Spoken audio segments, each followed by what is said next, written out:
তামিম ইকবাল যখন বুকে ব্যথা নিয়ে হাসপাতালে গেলেন তখন মাত্র 2 ঘন্টার মধ্যে তার এনজিওগ্রাম রিং বসানো সবকিছু হয়ে গেল। দেরি হয়নি এক মুহূর্ত, কারণ তিনি দেশের একজন মূল্যবান ক্রিকেটার। তার চিকিৎসায় সময় নষ্ট করা যাবে না, ঝুঁকি নেওয়া যাবে না।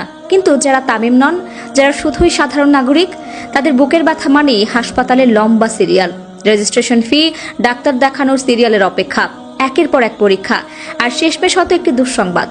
বাংলাদেশে সময় মতো চিকিৎসা পেতে হতে হয় জনপ্রিয় ব্যক্তি, না হলে ধনী হতে হয়, নইলে ভাগ্যের উপর নির্ভর করা ছাড়া আর কিছুই করার থাকে না। একই হাসপাতাল, একই ডাক্তার, একই অপারেশন, তবু কারোর জন্য 25,000, আবার অন্যজনের জন্য 2 লাখ। এই বৈষম্য কিসের ভিত্তিতে? চিকিৎসা কি এখন দর কষাকষির বিষয় হয়ে গেছে?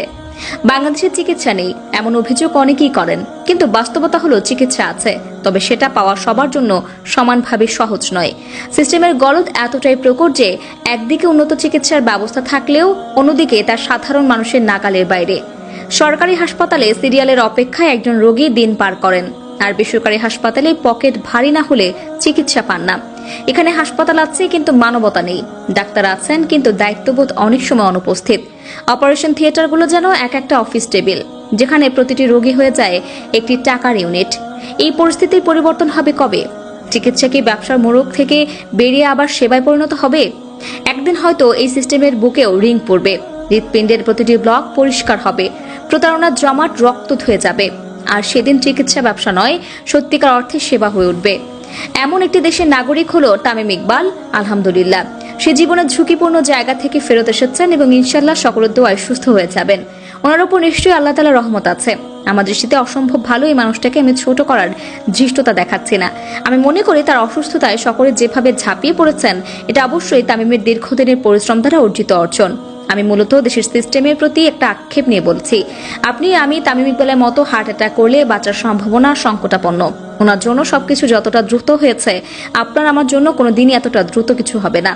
বাংলাদেশে হার্ট অ্যাটাকের মতো সংকটময় মুহূর্তে সবচেয়ে বড় সমস্যা চিকিৎসার খরচ নয়, বরং সময় মতো সঠিক চিকিৎসা কেন্দ্র খুঁজে পাওয়া। রাজধানীর বাইরে তো প্রশ্নই ওঠে না, এমনকি ঢাকাতেও যখন কেউ হার্ট অ্যাটাকের শিকার হন, তখন জরুরি চিকিৎসা পাওয়ার আগেই একাধিক ধাপে আটকে যেতে হয়। সঠিক হাসপাতাল খুঁজে পাওয়া, সেখানে পৌঁছানো, লম্বা সিরিয়াল, রেজিস্ট্রেশন, টেস্ট, এসবের মধ্যেই মূল্যবান সময় নষ্ট হয়ে যায়। অনেক সময় এতক্ষণে রোগীকে আর বাঁচিয়ে রাখার উপায় থাকে না।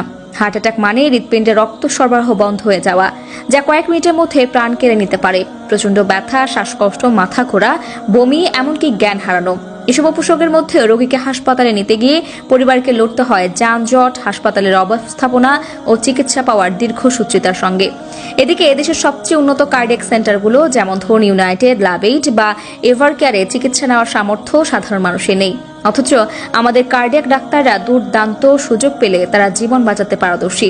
কিন্তু সমস্যা হলো সেই সুযোগ তৈরি করাটা কঠিন। স্বাস্থ্য ব্যবস্থার জটিলতা রোগীর জন্য যেমন ভয়ঙ্কর, ডাক্তারদের জন্য তেমনই দুর্বিষহ। এখানে ডাক্তার থাকতে পারে, কিন্তু সময় মতো চিকিৎসা পাওয়ার নিশ্চয়তাটা নেই। এটাই হচ্ছে সব থেকে বড় সমস্যা। তা দর্শক, আজ এ পর্যন্তই। আবারও আসবো নতুন নতুন সব তথ্য নিয়ে। সে পর্যন্ত সবাই ভালো থাকুন, সুস্থ থাকুন। এতক্ষণ 24 ঘন্টা নিউজের সাথে থাকার জন্য আপনাকে ধন্যবাদ।